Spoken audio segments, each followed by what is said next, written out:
The owner of RSL stepping down from his position, announcing his plans to sell the team. We'll have analysis and a look at what may come next from this move that's shaken Utah's soccer scene. A northern Utah mom looking for answers in a cold case that's now nearly 3 years old, why she isn't giving up hope. I would have really liked to be informed. I feel like that's kind of an invasion of privacy, the fact that they tested our water and didn't even let us know. Hundreds of Utah State University students tested for COVID-19 after the virus was detected in 4 dorms. The measures campus leaders are taking to keep students safe. And one cool front moves in, the second one on the way. Temperatures look to plummet. For some of us, it could mean for the first frost of the season. And after a historic performance from Donovan Mitchell in Game 4 last week, can the Utah Jazz put away the Denver Nuggets in Game 6 of their series? We'll have a recap of the action from the NBA bubble. Live from Fox 13 Studios, this is Fox 13 News at 9. Thanks for joining us tonight. I'm Brian Schnee. It was an announcement several days in the making. Deloy Hansen will sell the Real Salt Lake Soccer Club, as well as Utah's other soccer teams. It all started Wednesday with the cancellation of the RSL match over the shooting of Jacob Blake, in line with other major league sports.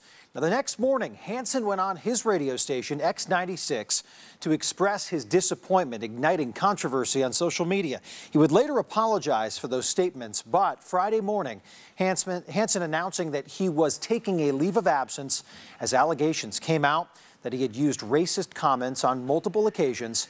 Those revelations now prompting him to sell the team.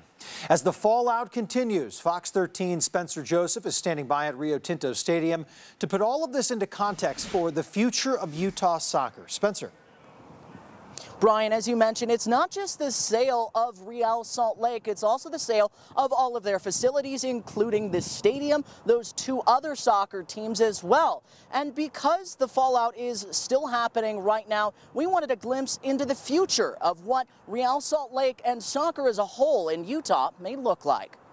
The club is now up for sale, which is absolutely wild timing-wise. From Wednesday's game cancellation. Both teams have decided they're not playing tonight. I apologize. To today's announcement, the team is up for sale. It's been a big week of news surrounding Real Salt Lake. Just the atmosphere, I fell in love with it. Lucas Mueller started as a big fan. Now, writing for SB Nation's RSL Soapbox. He covers the team and has a front row seat to what has happened. People were very upset. It seemed like Deloy Hansen was essentially taking sides against the players in the protest. Historically speaking, it's probably going to be considered one of the turning points of the franchise. Alex Vehar, positive or negative, that remains to be seen, obviously, covers Real Salt Lake for the Salt Lake Tribune. He feels the public outcry played a big part in how we got here. When you have high-profile athletes, when you have season ticket holders canceling their memberships, when you have fans all across the internet saying it's time for you to go,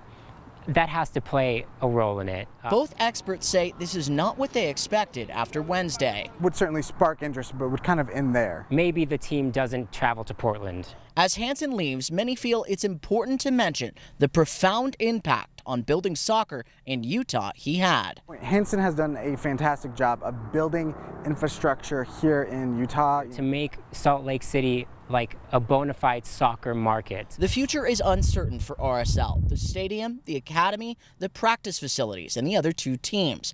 But Hansen has already said he will work diligently to try and ensure the club stays within our community. So it seems like he will fight to sell them as one organization like we see it today. The real question is, who can buy that?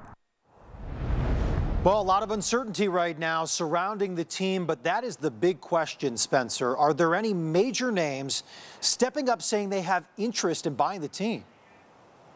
Well, Brian, Deloy Hansen has already said that he hopes to sell the team to a person that would keep the team in Utah. But take a look. There are actually a couple of people that have stepped up, one of them being J.J. Watt, tweeting this out, just saying, I am interested. Also, U.S. men's soccer legend Josie Altidore saying that he has a group already ready to buy the team. Closer to home, CEO of Qualtrics, Ryan Smith, also saying he is in. One thing is for certain, though, the story is certainly not over. Brian? Yeah, Spencer, we'll be watching it closely. Thanks for joining us live from Rio Tinto Stadium tonight. Unified Police have identified the woman found dead near the Great Salt area yesterday, 42-year-old Akosita Kafusi from Salt Lake City. Police say her body had been left near Frontage Road days before a jogger found it yesterday morning. If you have any tips for investigators, please contact police. A lot of Utah State University students got a rude awakening this morning after learning of signs of COVID-19 in their wastewater.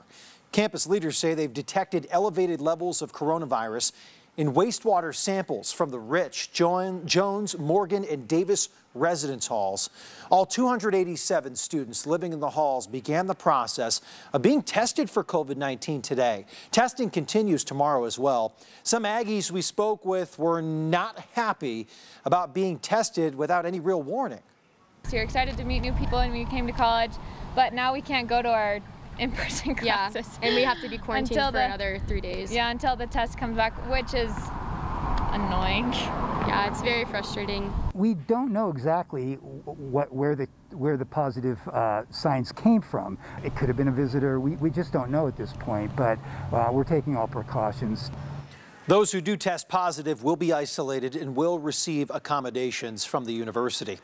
USU's wastewater testing is one part of a pilot program put in place at BYU and the University of Utah, spearheaded by the Utah Department of Environmental Quality.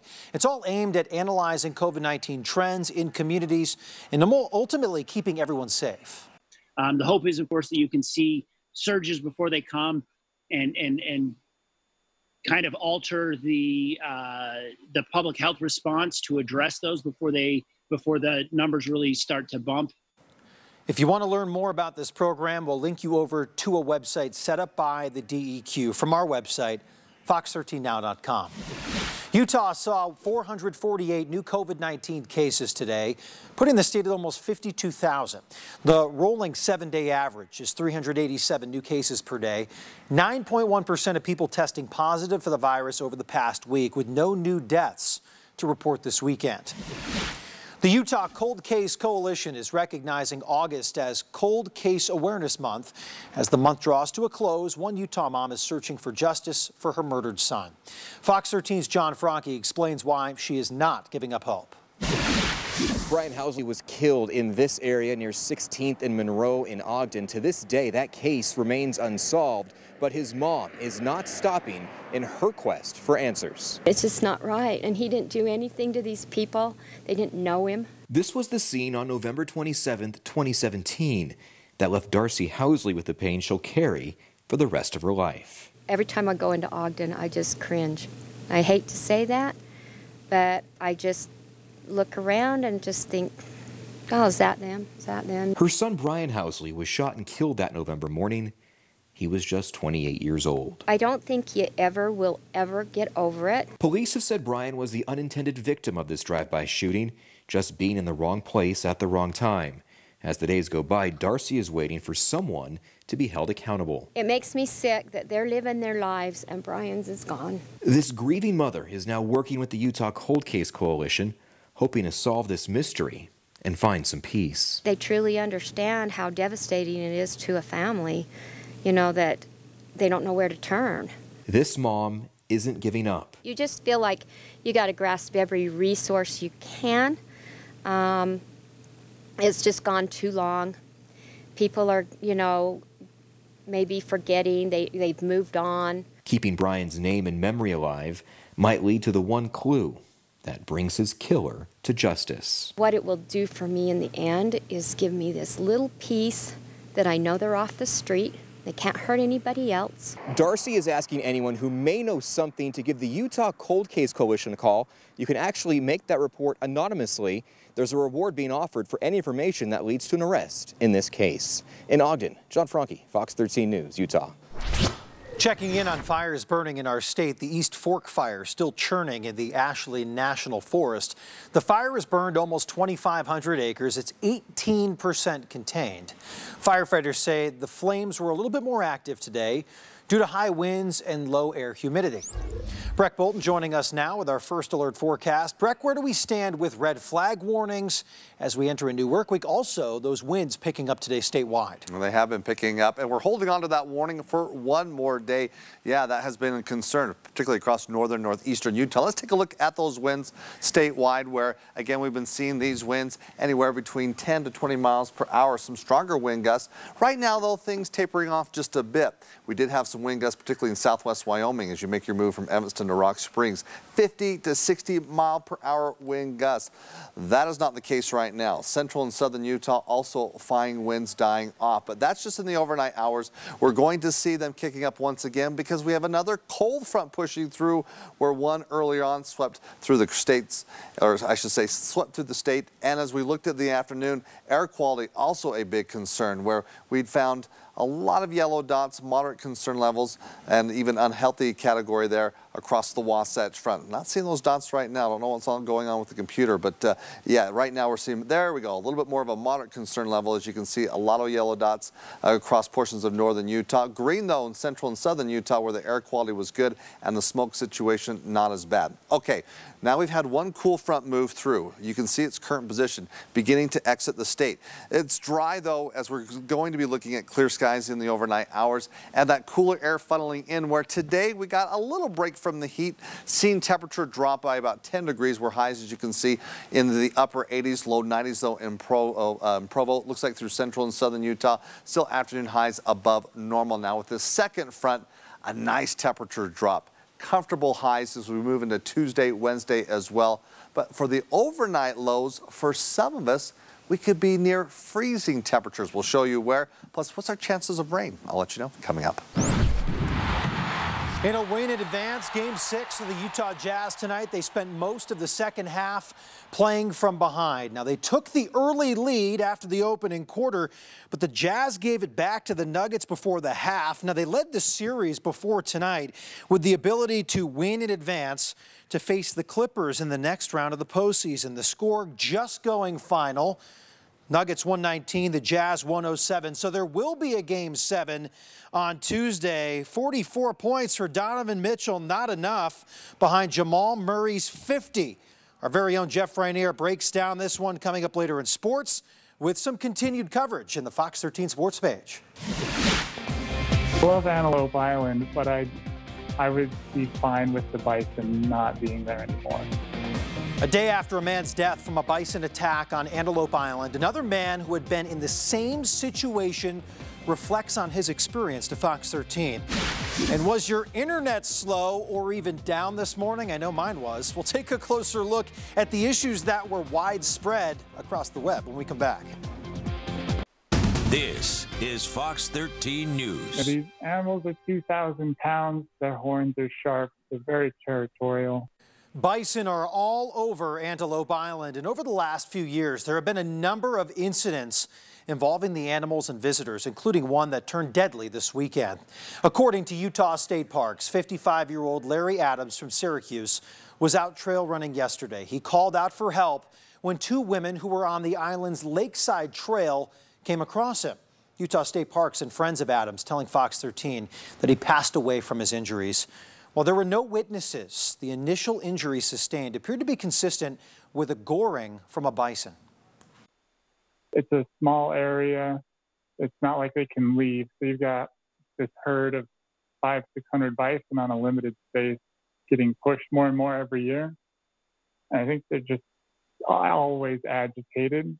So you can do everything right, it seems like, and randomly they'll still come after you. That was Kyler Burgess, who was gored by a bison in June of last year on the island. Now, he was hospitalized for days after a bison jammed its horns into its side, flipping Kyler and proceeding to stomp on him. As he recalled his encounter, Kyler knows he's lucky to be alive, but there were also differences in his attack compared to Saturday's incident on the island. Difference with people saw mine happen, and they got a helicopter there right away, and kind of like you've been laying there for a while. It makes me sick to think about how much that would affect.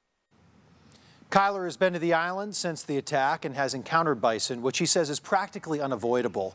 He would be fine if the imported bison were moved elsewhere. Kyler believes having bear spray as a last resort could help prevent bison from charging or at least getting dangerously close. New at 9, a home in Sandy heavily damaged by fire this evening. Firefighters say a crew was on their way back to its station when they noticed a column of smoke fuming from a home on 106th South and 5th East. They jumped into action immediately, quickly putting out the flames before the fire could spread. Sandy Fire Chief says no one was home when firefighters arrived.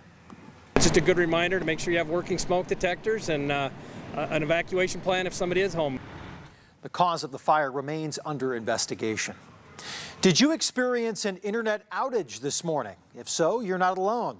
The internet provider CenturyLink says the global outage that started this morning has been resolved, but not before dozens of major web services like Hulu, PlayStation Network, and Xbox Live went down for millions. CenturyLink has a fairly large network that covers most of the country, and if a portion of that goes belly up and causes a cascading failure throughout the network, then yes, a large part of the internet is down. Real-time status and outage monitoring website Down Detector also detecting outages for things like Starbucks, Twitter, and Discord at the same time as CenturyLink's outage. Now, it's still unclear what caused the initial outage. With the impact that COVID-19 has had on the world, it's been hard for some parents to get everything their kids need for the new school year. Barbershop owners Marcus Johnson and Carlos Hardy recognized that and decided they really wanted to help out. Today, they brought together their businesses, the Ace of Fades and the Man Cave Barbershop, offering free backpacks and haircuts for the kids. And they said it was their way of giving back to the community. It's for the community, by the community. What that means is getting the community together, letting people know that we can come together and get something done in this 2020. Well, this was the first year the two barber shops have offered free haircuts, but they say they'd like to make this an annual event. Breck Bolton joining us now. Breck, from the looks of that haircut video we just showed you, it looked comfortable outside, something that we hadn't seen or experienced really over the past couple weeks where temperatures were just climbing and climbing, but a cool down could really change some people's spirits right now. Oh, I definitely think so. Yeah, we're getting off this heat wave on this cooling trend where one cool front pushing through here today, another one behind it. That one will really be bringing temperatures down where afternoon highs will be more comfortable. Starting off in some mornings, you're going to need a jacket.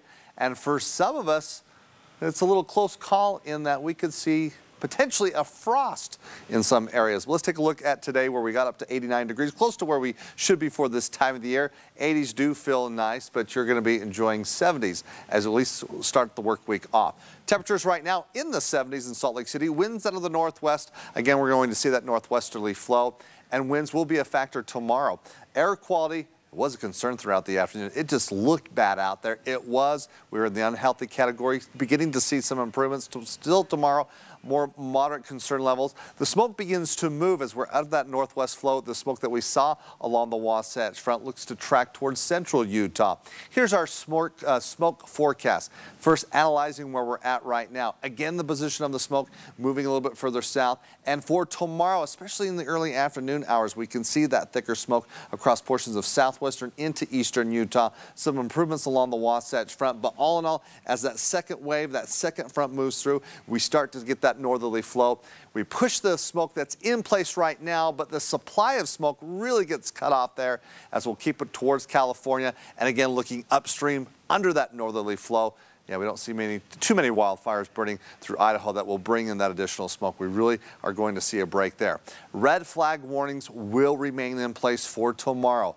We found those afternoon breezes between 15 to 25 miles per hour. Similar situation.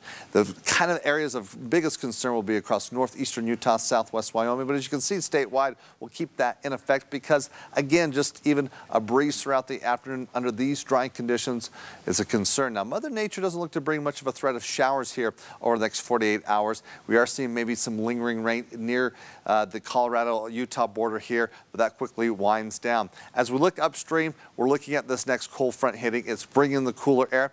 Now, it will bring a potential, maybe seeing some brief rain showers or even a thunderstorm with the focus for the mountains of northern Utah. Let's confirm that, looking at the computer models where, again, the front that hit today moves on. We're lining things up for tomorrow. It looks like throughout tomorrow afternoon, as we're looking at the timing of this, 3 o'clock, 4 o'clock, it begins to move through the Wasatch Front. Notice models indicating there is a chance of some rain showers. Extreme northern Utah, Cache County, Rich County, southwest Wyoming. Again, it will impact the mountains.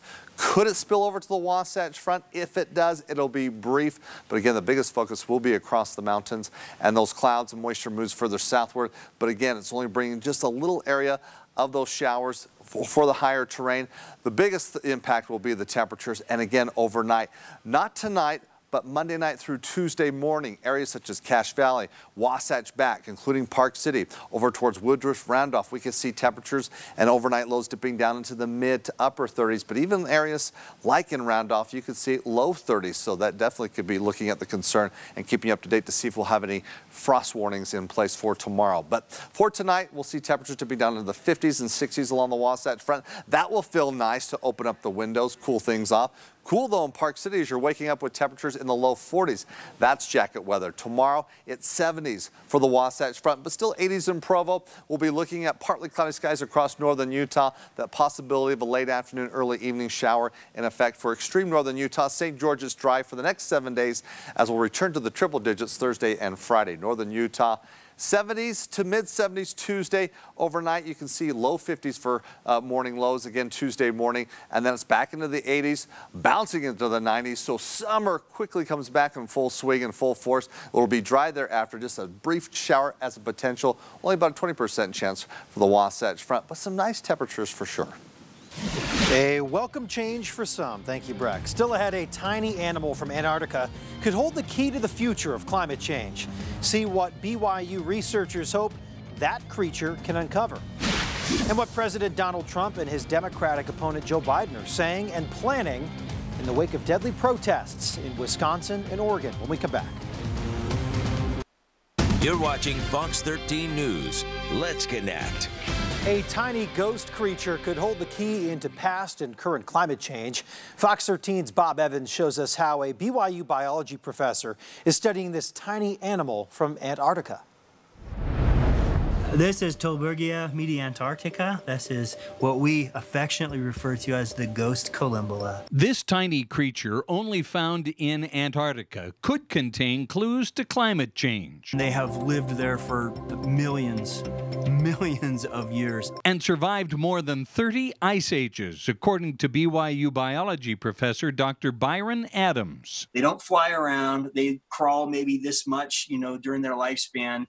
And so because they're dispersal limited, except when there's open water, that kind of tells us when the West Antarctic ice sheet, when the Ross Ice Shelf had collapsed, when it was gone. Now researchers can use this microscopic animal and its evolutionary history to learn more about ice sheet dynamics in Antarctica. This kind of information now allows us to say, hey, things that used to happen over thousands of years in the past are certainly going to happen now. It's just that they're happening at an accelerated rate now. And as a result, understand rises in sea level, climate change, and the global impact. For people who aren't scientists, who don't get super excited about, little bugs and, ice sheets in Antarctica, how that's really going to impact us here in Utah is that we're going to be dealing with the effects that has on humans around the world. Dr. Adams says, think along the lines of accommodating climate refugees and the economic impacts associated with the displacement of all those people. If we can understand how these ecosystems responded to these massive changes in the past,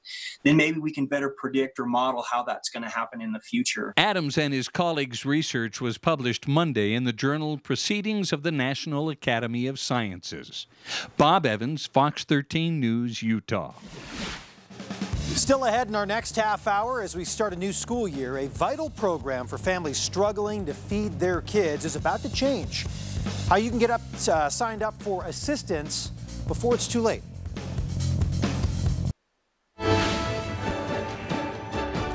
In the race for the White House, Democratic presidential nominee Joe Biden is denouncing a shooting that left one person dead and at least 10 others arrested after a protest in Portland, Oregon this weekend. The Democratic nominee saying he condemns violence on both the left and the right and President Trump should do the same. The Biden campaign announcing the former vice president will travel to Pennsylvania tomorrow to, quote, lay out a core question in this election. Are you safe in Donald Trump's America? Biden's trip to Pennsylvania comes ahead of President Trump's trip to Kenosha, Wisconsin, where he will meet with police and survey damage after widespread looting and arson following the police shooting of Jacob Blake last week. Now, Blake's family says there are no plans to meet with the president during his visit. Tomorrow is the last day for Utah families reliant on free and reduced school lunches to register for a program aimed at helping to put food on the table during the pandemic. Fox 13's Diego Romo shares more about the program and how you can get signed up. For nearly 77,000 families here in Utah, the free and reduced school lunch program helps to ensure their children will have the nutrition they need to be successful students. We've been using the free lunch since my kids go to the school, and we are very glad to have it. They help us a lot. But when the coronavirus pandemic closed schools in early March, families like Viviana Montaños lost access to the program. You can see the budget increase because when you have the kids at home, it's really different than when they go to the school. Like $100 to $200 per check, maybe. Viviana has 3 kids in school and said their closing greatly impacted her family's budget. It's hard for everybody because you have to increase the budget. You really have to. You don't get a choice in that. In order to help ease the financial burden, the pandemic EBT program was created. It gives families a one-time benefit of $308 to pay back some of the costs when kids were out of school. Viviana says the program has really helped her family pay for groceries during these tough times. It's nice to have that program. It's good for every family to have that program. You know, the parents in this pandemic, they lose their job, and it's really good that they have something they can breathe, and they know that their kids are eating healthy. According to Utahns Against Hunger, only 35% of families qualified for the program have signed up. If you're on the Supplemental Nutrition Assistance Program, you're already signed up to receive the benefits. Otherwise, the deadline to sign up for the pandemic EBT program is tomorrow. For more information on how and where to apply, head to fox13now.com. In Salt Lake City, Diego Romo, Fox 13 News, Utah. Still ahead, we'll introduce you to one local farmer who's trying to make it to the fall harvest. Now he's looking to keep his business afloat. And before we go to break, I want to share a photo from a viewer. This is Sherry Yancey Neola looking at beautiful sunset, but it is a smoky sunset where the smoke looks to get thicker, at least as we turn towards northeastern Utah. But some relief from the smoke on tap. We'll talk about it with our next cold front. Those details after the break.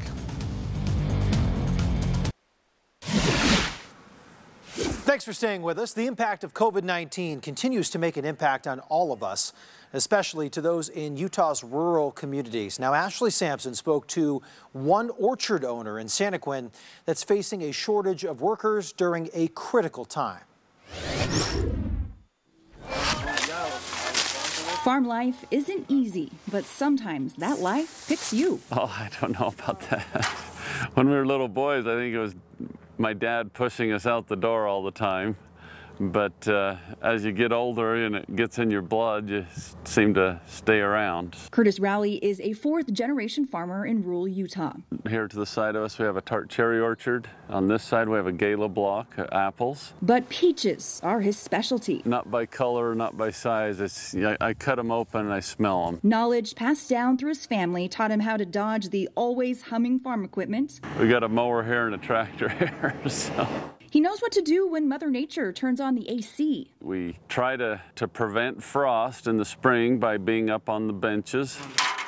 But there are some things that even a seasoned farming family can't plan for. We were still pruning when the COVID-19 pandemic hit. Like many in this business, they rely on outside help for planting, pruning, and harvesting. No quería andar aquí con el barco. Rowley uses the H-2A government program.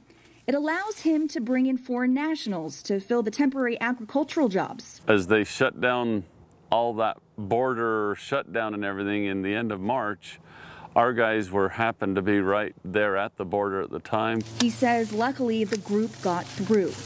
But now it's the harvest and all hands on deck time.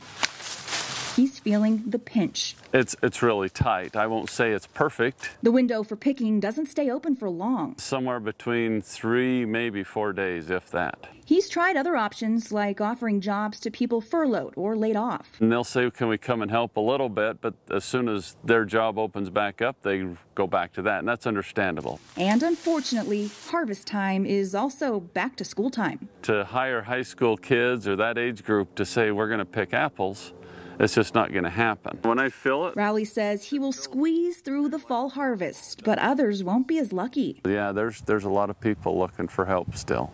As for the future, this farmer says his family will remain planted. We're planning on being here, farming, and continuing to grow this fruit, yes. Ready to weather whatever storm comes their way. In Santaquin, Utah, I'm Ashley Sampson reporting. Still to come, there's a new group in our state dedicated to helping so many people get out of poverty that's lasted for generations. We'll introduce you to all of them coming up.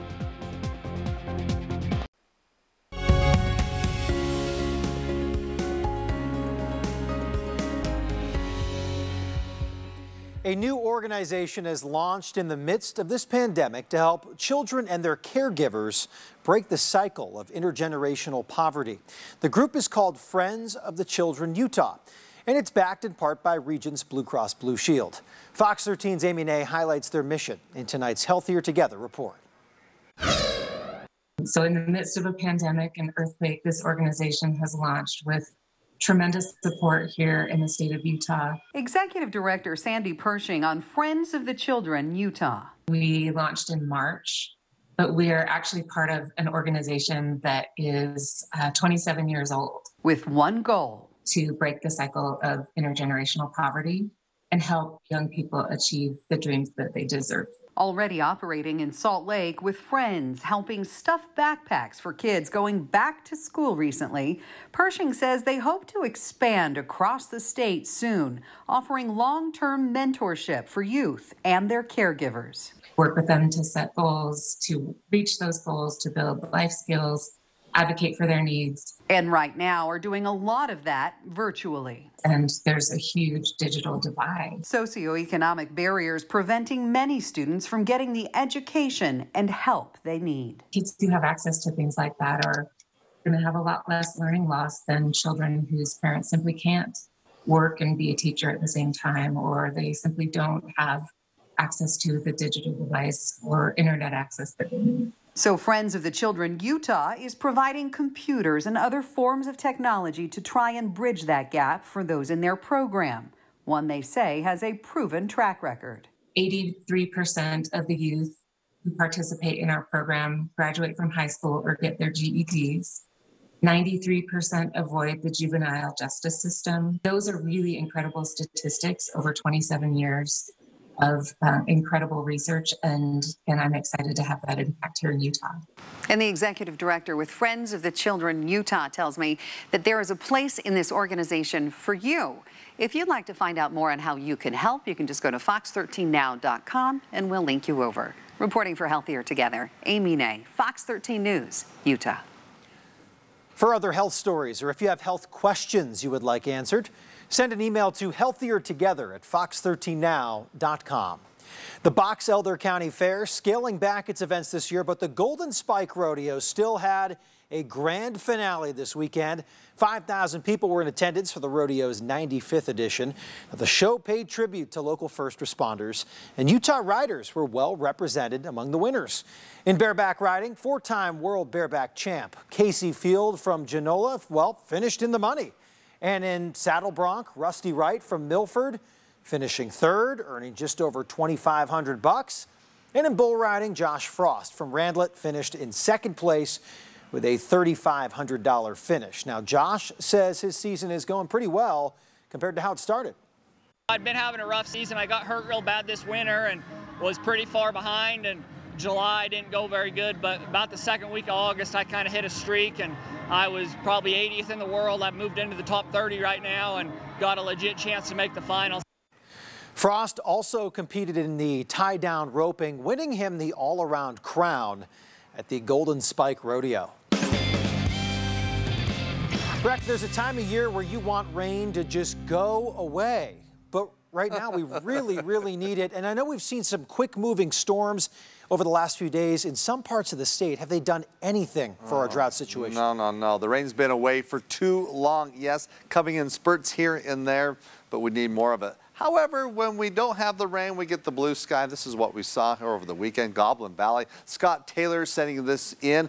Beautiful video tracking through that region with his drone and definitely highlighting the spectacular views that we have here in the state of Utah. And we're moving in to temperatures where doing the hiking through central and southern Utah a little bit more comfortable. You like the 70s? That's where we're at right now.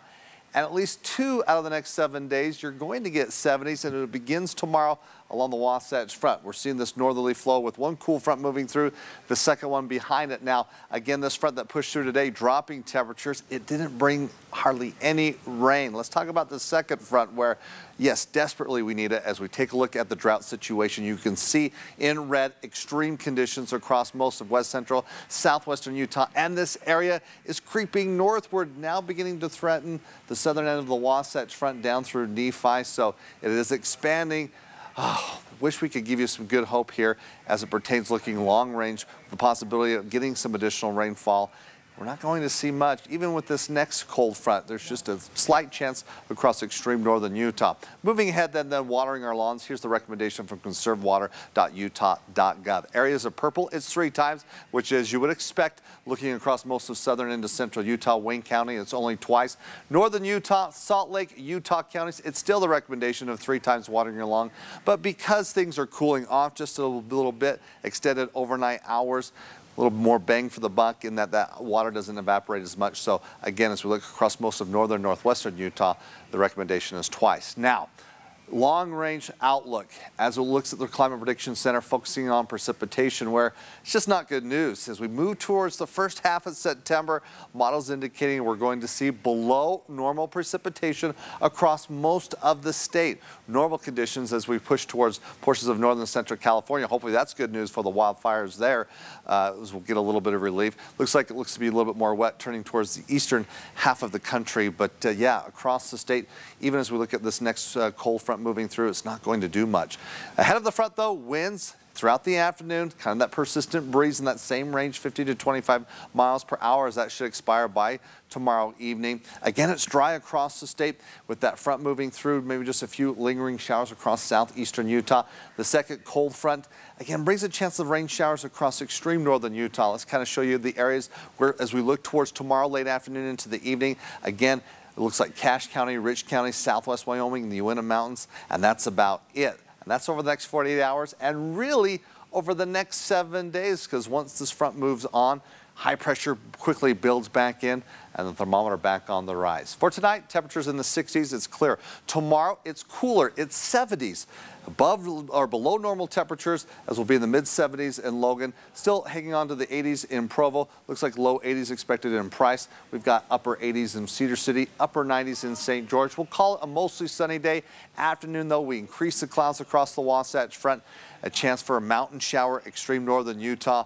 And that's about it. Now I want to show you moving tomorrow night through early Tuesday morning. So we're taking a look at Tuesday morning lows, 30s in Logan, as well as 30s in Park City. Now towards areas such as Woodruff, Roundoff, you can see freezing conditions. So we'll be talking about some areas looking to look at some frost there, potentially as we look towards Tuesday morning. All in all, it's going to be a cool night. As we look Monday night through Tuesday morning, you're needing a jacket as you wake up on Tuesday. Now for St. George, it's dry, it's 90s, but quickly returning into the triple digits heading into the weekend. Northern Utah, as I mentioned, a couple days in the 70s, that's nice. Mid-80s, not too bad, but the summer heat returns. But as you can see, we keep it fairly dry with just a slight chance of a rain shower tomorrow late afternoon.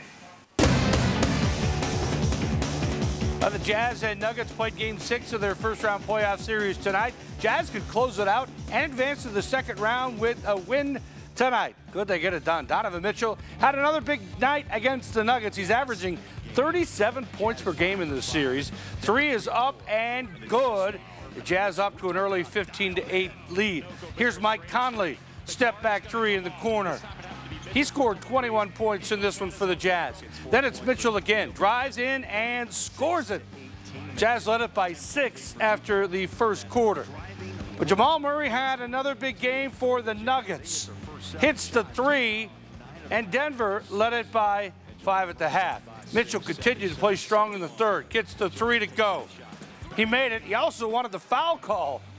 Then Donovan drives and scores this one off the glass.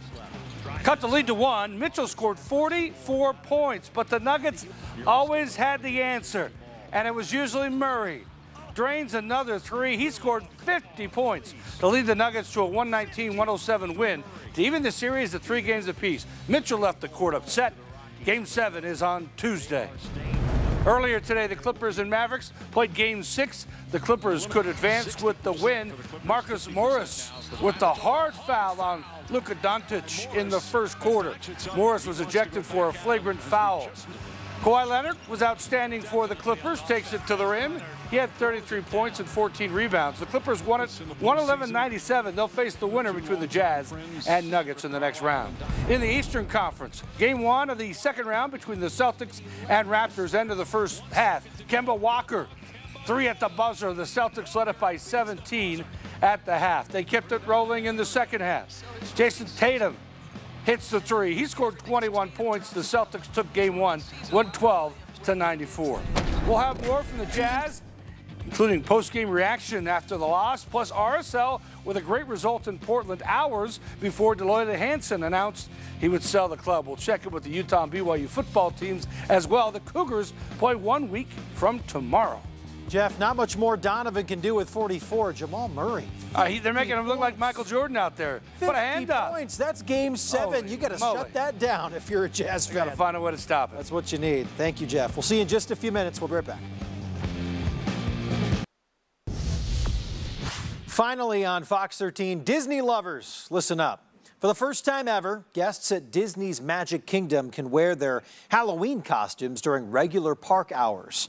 The theme park canceling its after-hours Mickey's Not So Scary Halloween party because of COVID, of course. So from September 15th to October 31st, guests can participate in the holiday fun with costumes, themed food, and merchandise. There are some restrictions. No older than 14. That's for all of you adults out there. You can't wear a full face costume. It's for the kids only. So all guests must still wear a face covering during their visit. Well, that face covering could be part of the costume. Teacups making me nauseous just looking at it. All right, hey, weather just really quickly. It's fall back to summer, 70s for the next couple of days. Sounds good. We'll look forward to that. Thank you, Breck. Thanks for watching Fox 13 News at 9. Quick Cast is up next. Sports Page coming up in just a few minutes.